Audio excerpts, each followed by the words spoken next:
Alors, cet aspect d'alliance politique va progressivement évoluer jusqu'à connaître son paroxysme dans le cadre de Wade. Mais ce qui est intéressant au niveau des différents chefs d'État qu'ont connu le Sénégal, c'est qu'à divers moments du pays, ils ont utilisé des stratégies pour pouvoir rompre cet aspect vraiment entre la relation entre le religieux et le politique. D'abord Senghor, lorsqu'il a voté plusieurs lois, on peut mentionner la loi sur le domaine national qui en 1960 s'efforçait vraiment à trouver une centralisation du pays autour vraiment d'un aspect territorial où vous aviez une fonction de gouverneur, une fonction de chef d'arrondissement et qui était un petit peu l'agent exécutif de l'État. Donc on s'efforçait à travers les zones rurales à ce qu'il y ait une représentation de ce chef du politique. Mais au fur et à mesure, on peut mentionner également le consensus du bassin arachidier de Senghor, parce que les politiques vont se rendre compte assez rapidement qu'il sera difficile pour eux vraiment d'avoir ce contrôle toujours exercé à l'extérieur des métropoles. Pourquoi? Parce que tout simplement, les chefs religieux qui se sont établis, qui ont créé ce périmètre de sécurité, ont pu également bâtir leur pouvoir sur l'aspect territorial, essentiellement sur l'aspect agricole. Donc c'est l'une des raisons où Senghor, lorsqu'il arrive au pouvoir, va faire un consensus entre les différents chefs religieux, mourides, tidjanes, et vraiment dans ces deux confréries, pour continuer cette collaboration-là. Alors avec Abdou Diouf, c'est la période des années 80, c'est la période des programmes d'ajustement structurel. Donc le Sénégal est soumis, à l'instar des autres pays africains, vraiment à cette libéralisation, cette volonté de privatisation. Et Abdou Diouf est obligé de faire des réformes au niveau social, au niveau économique.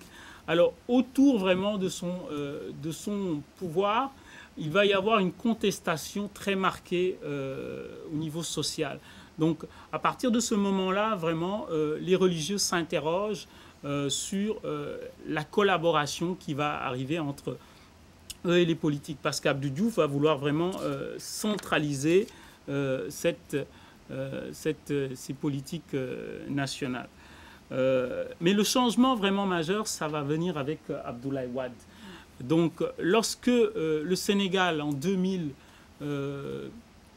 exhorte un changement social au niveau de la population qui est visible vraiment dans toutes les couches sociales, Abdoulaye Wade va fonder essentiellement son pouvoir politique autour vraiment de cette confrérie mouride, cette alliance politique qui, du temps de Diouf, commençait un petit peu à s'effriter.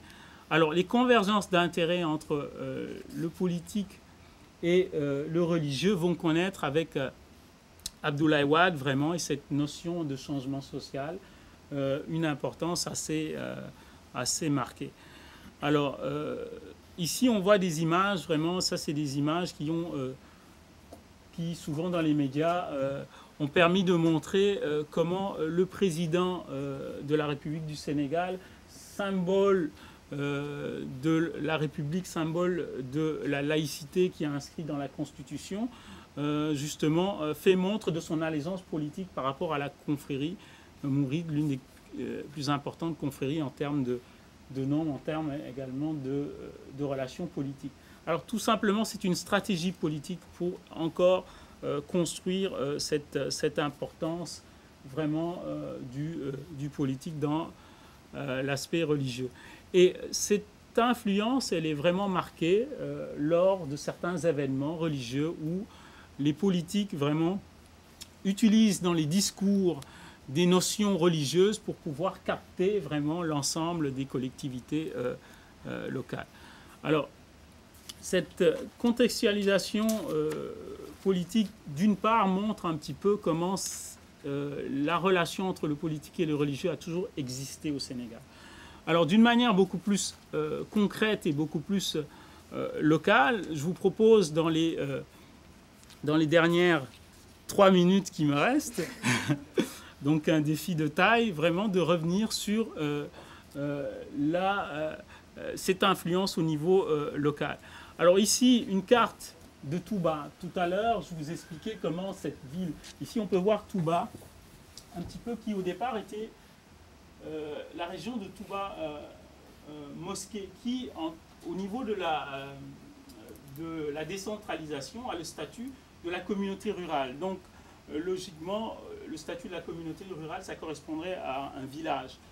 Mais dans l'influence qu'exerce Touba, non seulement au niveau territorial, mais également au niveau démographique, vraiment on va retrouver toute cette localité autour de Diourbel, autour de Bambey, autour de Dinguiraye également.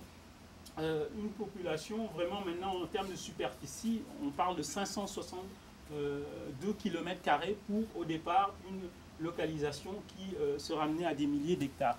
Alors cela montre vraiment cet agrandissement du territoire qui s'est exprimé d'abord autour du foncier, puisque c'est le foncier qui, en termes de la décentralisation également, serait une compétence transférée du territoire national, mais qui se retrouve sous vraiment un contrôle territorial de ces mourides. Alors, la stratégie des chefs religieux, à travers le mouridisme, est la volonté vraiment d'occuper l'espace régional. Alors, dans mon sujet, on parle d'espace local, mais on se rend compte que de plus en plus, il s'agit vraiment d'une occupation qui se fait au niveau régional. Alors, je reviens au niveau vraiment de cette notion de capital, puisque le capital social est vraiment marqué dans le cadre de ce que les religieux opèrent au niveau vraiment de la parcelle territoriale. Alors, les autres éléments en termes de la décentralisation qui sont assez marqués au même titre que le foncier, c'est dans le domaine agricole où on va remarquer encore plus cette influence du religieux. Alors, un contrôle local qui est marqué par, ici, on parle de Khelkomisation non-stop. Khelkom est une localité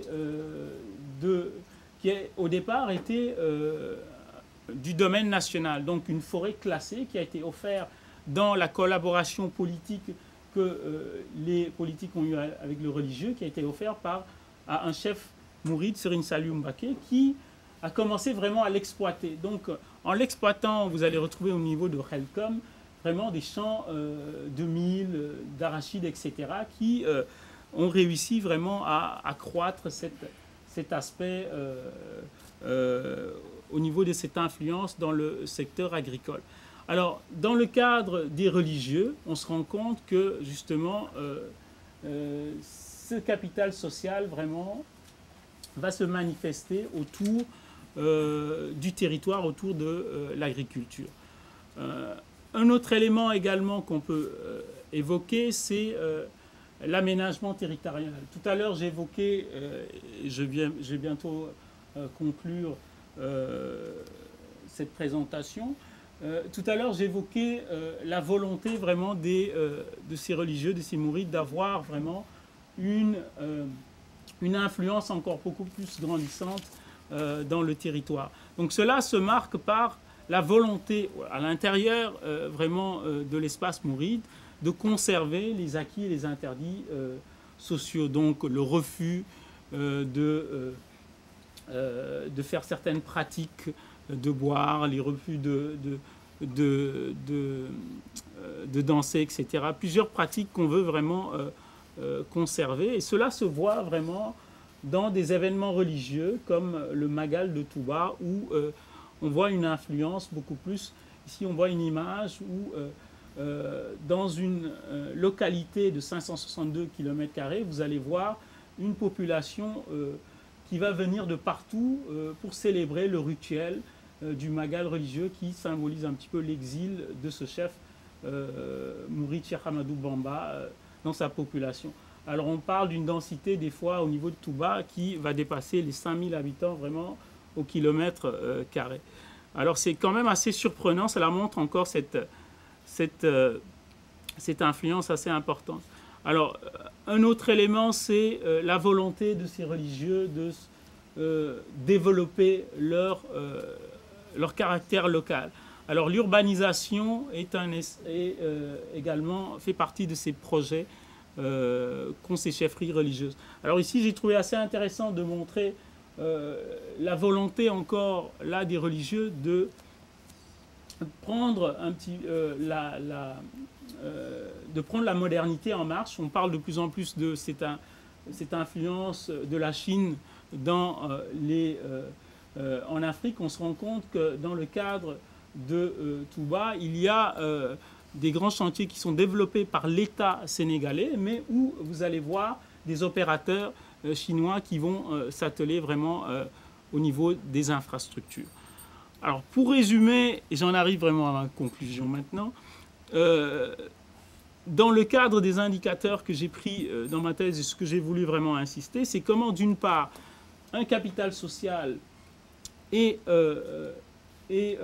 l'objet des religieux, et dans la gouvernance on voit vraiment une collaboration entre ces deux instances, entre les religieux et les politiques. Dans le local, ce qui est intéressant vraiment, c'est l'influence vraiment de ces religieux qui s'opèrent dans les différents champs de compétences que j'ai énumérés. Alors le phénomène qu'on observe beaucoup plus maintenant, c'est les enjeux complexes qui résident au niveau national, où les religieux ne se contentent plus de rester dans leur bastion qui ont toujours été sacrés, mais qui maintenant compétitionnent au niveau national parce que le président de la République a utilisé de manière vraiment cette allégeance, de manière vraiment manifeste, cette allégeance du religieux au politique. Alors on se retrouve à un questionnement autour les localités religieuses comme étant vraiment, quand j'avais rencontré un membre du conseil rural de Touba, il me parlait que la gouvernance de Touba était comme le Vatican, et la volonté vraiment de ces religieux est de développer leur aspect local et au-delà vraiment des relations qui peuvent exister au niveau politique. Alors cela pose la question également du rôle du religieux dans le développement d'un pays et dans l'espace public. Il faut savoir que de plus en plus, c'est un aspect que l'on peut citer dans le cadre du Sénégal. Et je vais terminer avec cette citation de Gilbert Rys qui évoque le développement comme étant une croyance occidentale dans le développement, comme étant une histoire de la croyance occidentale. Dans le cas du Sénégal, on s'aperçoit que cette croyance est réalité lorsque vraiment ces mourides s'approprient le religieux à des fins vraiment de développement politique et local dans leur bastion. Alors je vous remercie de votre attention. Je m'excuse si je n'ai pas respecté le contrat initial.